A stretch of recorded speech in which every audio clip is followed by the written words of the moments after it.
अस्सलाम वालेकुम student, this is MS Khattak. Welcome to my channel for the love of physics. आज हमारे पास है next MCQs question number 10। The figure above shows two positively charged particles. The plus q charge is fixed in position and small q charge uh, is brought close to q charge and released from rest. Which of the following graph best depicts the acceleration of the charge as a function of its distance r from charge q? ठीक है, तो ये हमारे पास जो है दो charges हैं। एक हमारे पास फिक्स है, ये कैपिटल लेटर से जो हमने चार्ज शो किया है ये हमारे पास फिक्स है, और जो स्मॉल चार्ज है वो हमारे पास मूव कर रहा है toward plus charge, capital charge की। ठीक है, तो हमने बताना है कि जो हमें ऑप्शन गिवन है कि कौन सा हमारे पास जो ग्राफ है वो इस सिचुएशन को, एक्सेलरेशन को शो कर रहा है with respect to distance R. ठीक है, तो ग्राफ ए है हमारे पास, ये ग्राफ ए है हमारे पास, और ये बी है, और ये सी है, और ये डी है। ये डिफरेंट किस्म के ग्राफ है हमारे पास एक्सेलरेशन और डिस्टेंस के दरमियान। ठीक है, तो हम देखते हैं कि हमारे पास इसमें से कौन सा बेस्ट डिपेक्ट करता है। अब उसको जानने के लिए कि हमारे पास ये कौन सा ग्राफ इनका बनता है एक्सेलरेशन और डिस्टेंस आर के, तो इसके लिए हम पहले इसकी इक्वेशन देखेंगे, रिलेशन देखेंगे कि हमारे पास ये जो सिचुएशन है इसमें हमारे पास एक्सेलरेशन और चार्ज के दरमियान, सॉरी, एक्सेलरेशन और डिस्टेंस आर के दरमियान क्या रिलेशन है। तो उस रिलेशन से हमें पता चलेगा कि हमारे पास इनके दरमियान कौन सा रिलेशन बनता है, और उस रिलेशन से हमें पता चलेगा कि ग्राफ हमारे पास आया कब आएगा, स्ट्रेट लाइन आएगा, इंक्रीजिंग आएगा या डिक्रीजिंग आएगा। ठीक है, तो हमें पता है कि जो मेस है, हम लेते हैं कि जो mess of charge Q plus है, ठीक है, उसको हम एम लेते हैं। सो मेस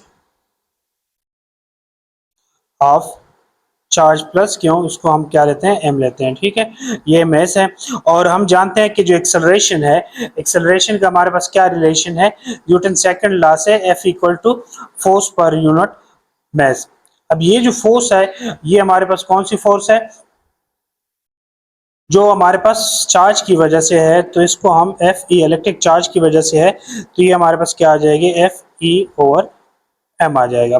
अब हम जो एफ ई है यानी इलेक्ट्रिक फोर्स जो है, कूलम लॉ से हम इलेक्ट्रिक फोर्स जानते हैं कि हमारे पास फोर्स क्या है, तो कूलम लॉ हम अप्लाई करेंगे तो उससे हमारे पास क्या आ जाएगा, ए की जो वैल्यू है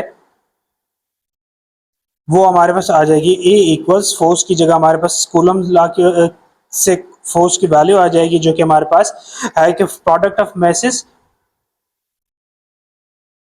तो ये हमारे पास क्या आ जाएगा, एफ ई हमारे पास आ जाएगा Q1 Q2 हमारे पास के Q1 Q2 divide by are square.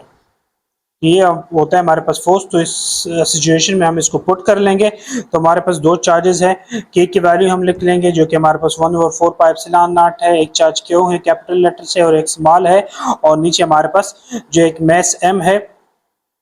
ठीक है, ये वाला मैस आ गया एम, और हमारे पास आर स्क्वायर आ गया।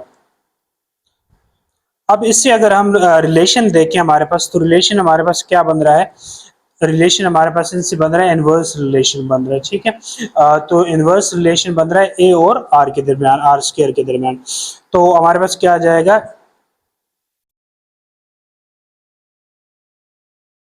सो ए हमारे पास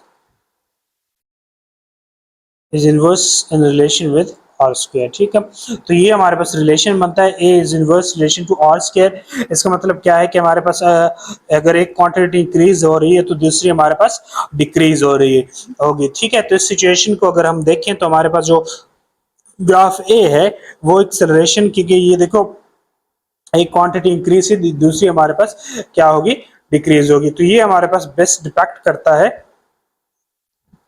इस सिचुएशन को, जब हमारे पास एक चार्ज रेस्ट में और दूसरा उसकी तरफ मूव कर रहे हो, तो हमारे पास जो चार्ज एक्सेलरेशन और आर के दरमियान जो ग्राफ बनेगा वो ऑप्शन ए होगा। तो ये हमारे पास करेक्ट ऑप्शन है।